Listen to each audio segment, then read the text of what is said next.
This is the second video I will be doing on the concept of Purusha as found in the Sanatana Dharma tradition, which is also known as the Hindu tradition. Sanatana Dharma is really the traditional term for Hinduism. I translate it as eternal way. In the first video I did, I talked about how the word person, the word in English, person, ultimately derives from the Sanskrit Purusha. And I wanted to talk about Purusha as it is used in the Bhagavad Gita. I've been working on this translation. I'm almost completely finished now, this translation of the Bhagavad Gita. And I'm very curious as to how to translate the word Purusha. It's not an easy thing to translate, actually, because there are differing schools of thought on this issue. First of all, I want to correct something I said before, which is that the word person in English comes from the Sanskrit Purusha. It's not that simple, actually. First of all, we have the Indo-European language family, and in that language family, we have Greek, we have Latin, we have English, and Sanskrit. Sanskrit is the oldest language, apparently, right? In this Indo-European language family, although there might be an older language, I'm not sure. But those four languages, right? Sanskrit, Latin, Greek, English. Now, the word person, if you think the word person comes from Purusha, which is Sanskrit, then you might ask, well, how did it develop? How did it become not like something more like Purusha? How did it become person? Well, there is a Greek word which is prosopa, and it means a face or a mask, like for a character in a play. And that's, in Greek theater, they use masks a lot. So a prosopa, is that like Purusha? That's quite a different word in many ways than Purusha. So did the Greek come from Purusha? Not clear. Then the Latin,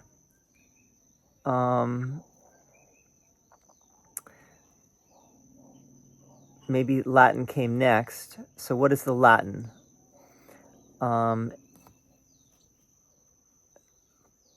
Well, the Old French is personne, with one end, and then I think maybe modern French is personne with two ends. Persona is the Latin, and we have that word in English still, persona, right? Someone takes on a certain persona, meaning a certain character, right?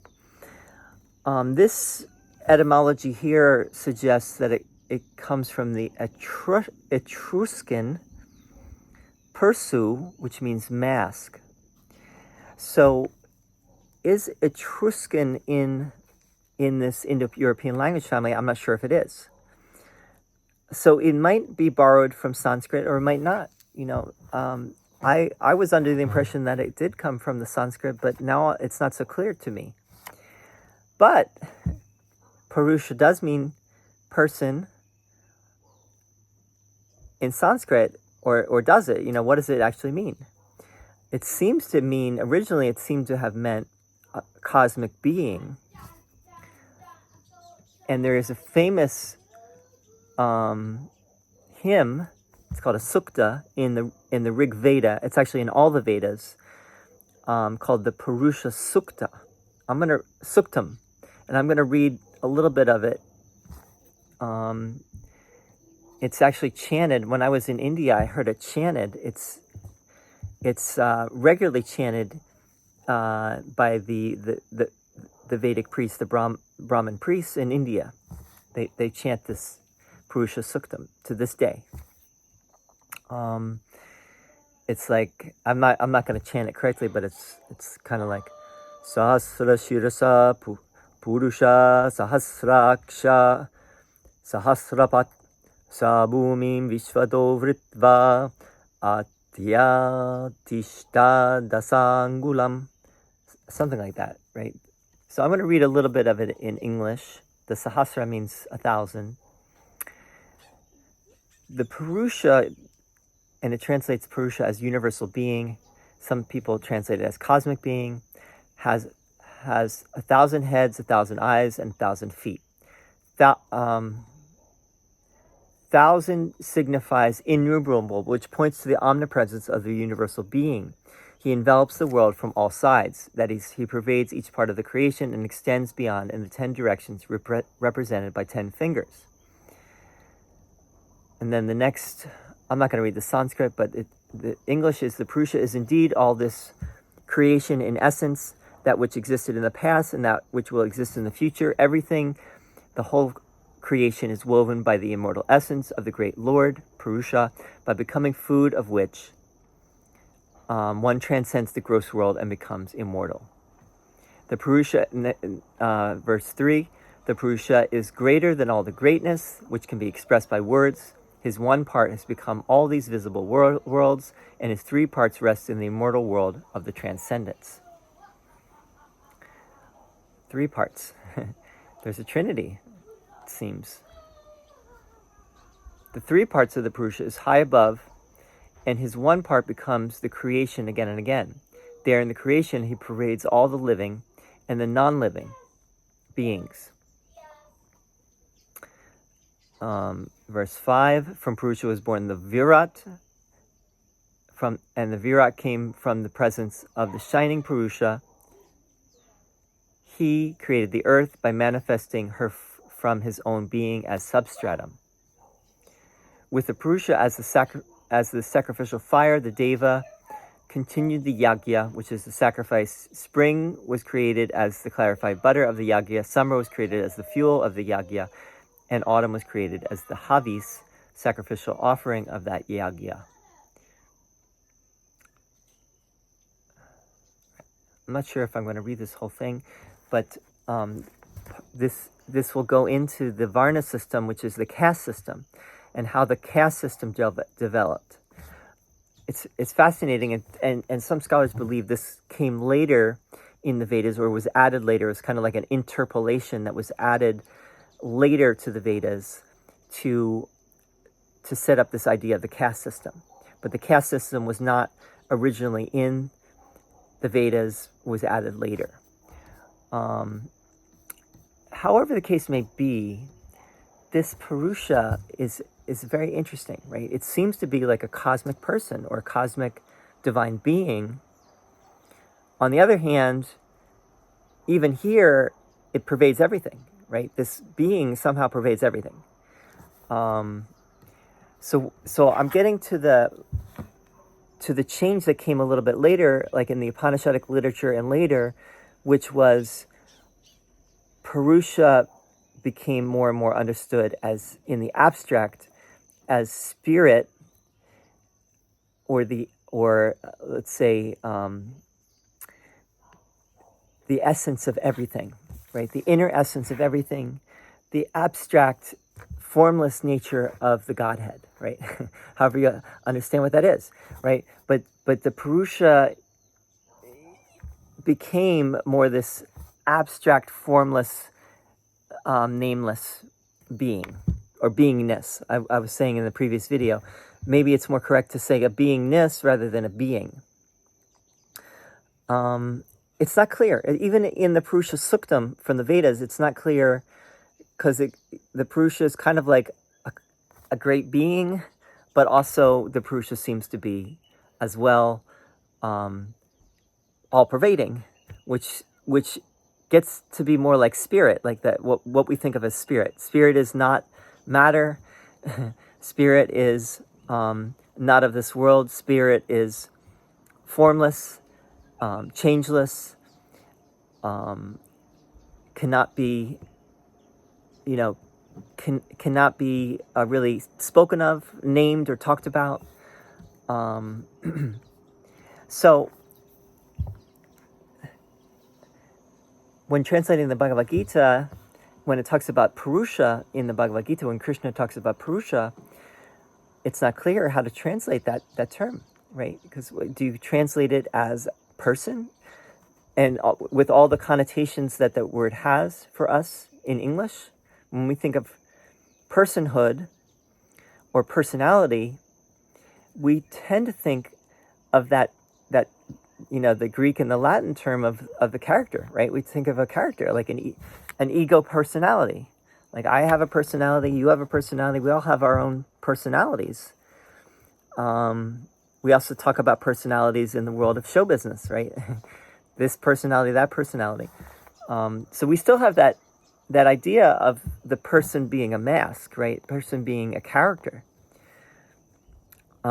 which then could be understood in, like ego personality, meaning this is not your true self. This is a put on identity, some identity that you are putting on in this world, but this is not your true identity. So this is a very important idea, I think, when you start to look at it this way, of what is the Purusha? Is the Purusha this divine personality or divine person? If it is a divine person, and say you understand Krishna in that way, Krishna is the supreme personality or the supreme person, and some have translated the Bhagavad Gita that way. Can that be limiting? Is that limiting to understand it that way, or is that the correct understanding?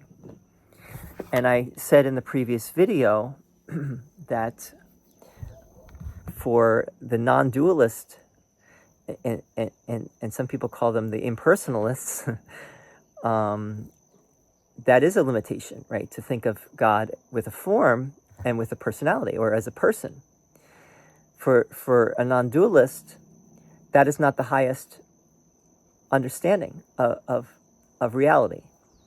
Whereas for someone who does understand it that way, like a Hare Krishna, the Hare Krishna movement apparently does see it this way, or a dualist, they would say, well, yeah, the God is a divine being, is a cosmic being, and this cosmic being is running the show, and we cannot really be one with that being. That the non-dualist would say, yes, that is our true nature, is the oneness with God, that we are the drop merging with the ocean, and once the drop merges with the ocean, the drop realizes that it is the ocean and merges and is no more. Whereas for the dualist, let's say, there's always a distinction between my personhood and God's personhood. And so part of what I want to talk about here is, and maybe I'll talk more in the next video. I'm going to do, this will be a 3-part video series on Purusha. The question is, does it matter, right? What does it matter what God is, and how could we even know, right? A non-dualist would say, well, if you meet God in some form, you're getting caught up in the form, right? You haven't gotten all the way there yet, right? You're still seeing a form, and God is beyond all form, beyond all name and all form. In other words, God is not even Krishna, right? God is beyond any name you can attribute to what God is, because it's beyond all names, all concepts, all forms, all things that we can fathom or conceive of with our minds. Now the question is, could it be both, right? Could God be both in form and beyond all form? It's possible, because we cannot conceive of what it is. so there, our rational, logical minds that can only think in terms of, you know, in in time and space, we can't conceive of it. But maybe it is like that. Maybe God does have. Maybe God is a divine personage, personality, whatever you want to call it.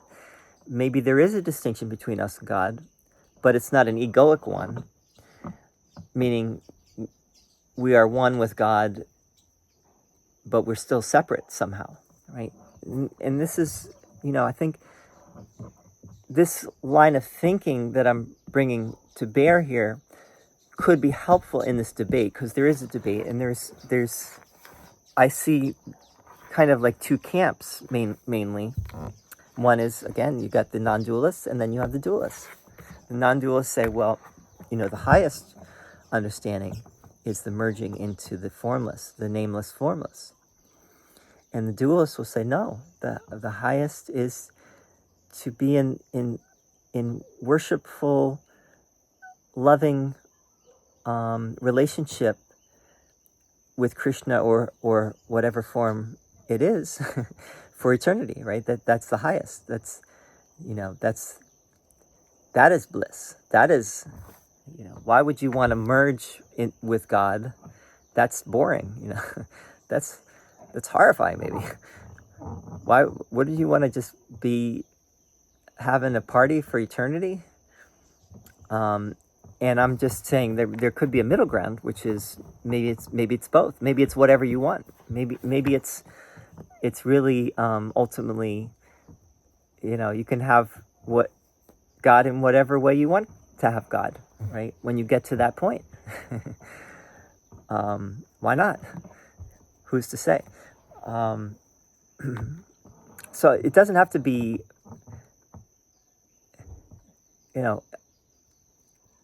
ultimately, no one really knows. I don't think I haven't met anyone that really has an answer to this. Although, according to tradition and according to scripture, for example, I've been talking a lot about A Course in Miracles. So if you take A Course in Miracles to be scripture, and you take A Course in Miracles to be coming from a high place, the author of A Course in Miracles, which Helen Schuckman, the scribe, understood to be Jesus, seems to be pointing to a formless, abstract reality. Seems to, but it's not exactly clear. And that's where, even in the world of A Course in Miracles, there's this debate, and it's a hotly contested debate. The people have very strong opinions about this. And everyone points to the text. Well, this is what the text is saying. Don't you see it right there? You got it. It says it right there. But it's it's maybe a matter of interpretation. And what I'm getting at is, does anybody really know, right? Does anybody really know what time it is? It's a great song, but great song, but it's also, you could say that, does anyone really know what it's all about? Does anyone really have access to the ultimate understanding of everything? I'm sure people have claimed that. I know people have claimed that. But do they really know, right? But I think you have to start with yourself. Do I know? What do I really know? And what do I, you could ask yourself, well, what do I want God to be? Do I want God to be a cosmic person, like a big daddy, a father? I'm not putting that down. I'm just saying, like the greatest daddy of all daddies? Or do I want God to be, let's say, spirit? If you put all of the love in the universe together into one place, that would be it, right?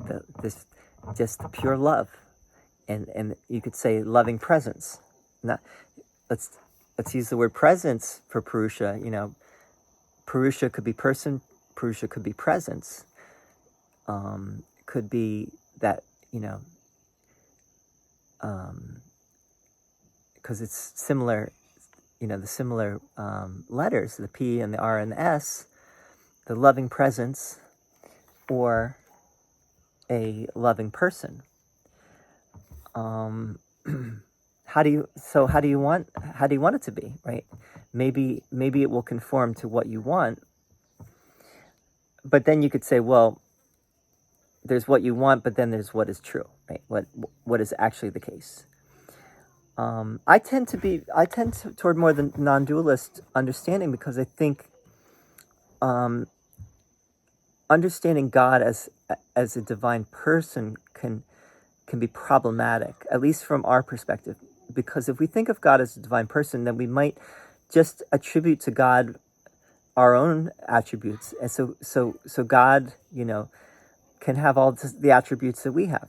Like God can be angry, and God can be wrathful and vengeful, and all the other things. And if God can be that, then I can be that as well. Why not? If God, what's good for the goose is good for the gander, whatever the saying is, right? Why can I not be angry? If God gets angry, God plays favorites. God wreaks vengeance on the enemies of the evil and the sinful, and punishes, and even sends to hell, and maybe for eternity, right? If God can do that, then I am justified in doing that too. That I would say that's a danger. That doesn't have to be, but that could be a danger of seeing God as a person. Whereas if God is just pure love, this is taking this perspective now. If God is pure love, the non-dualist understanding, then love holds nothing that is not loving, right? Love can only be love, which means there's no anger, there's no wrath, there's no vengeance, there's no punishment, there's no sin, there's no guilt, there's no shame, there's nothing except that love. So I do tend to move more towards the non-dualist perspective, but I also see the problems with the non-dualistic perspective as well, just in terms of that it's very challenging to see that my reality might transcend this body and this ego personality, which I have taken myself to be. And that's also scary, right? So I can understand that. But again, it's not about what you want or what is scary or not scary. It's about what is the truth. And is there a way to determine the truth? Is there a way to experience the truth? So my next video will be getting more into this, right? So I hope this video was helpful. Just to summarize, we talked about the etymology of the word person, and I think came to the conclusion or tentative conclusion that it might not exactly go back to the word Purusha, which is the Sanskrit word Purusha. It actually might derive partly from other languages like the Etruscan, and it might have more of this meaning of a mask or a character in a play. And then we talked about the Purusha Suktam from the Vedas, and how originally it seemed that there was this cosmic being called the Purusha, and then that idea developed in the Vedic literature, and after the Vedic literature, the Upanishads, and in the later scriptures, the term seemed to evolve, and it became more of an abstract essence, like spirit, like when we talk about spirit. So people translate the word Purusha as spirit as opposed to person. But to this day, you will see translations of the Bhagavad Gita, for example, that use the word person almost exclusively for Purusha, and other translations use the term spirit to translate Purusha. So anyway, I hope that was helpful. And then just the question of, what does it matter? Why even talk about this? Spend 25 minutes talking about this. I hope it was entertaining. I don't know, but beyond the entertainment value of just hearing me talk, or myself hearing myself talk, is it important to you? Is it relevant to you? I think it is, personally. But anyway. That in my golf. And here's that in my card, my zombie trap card for my birthday. So signing off right now. So that is.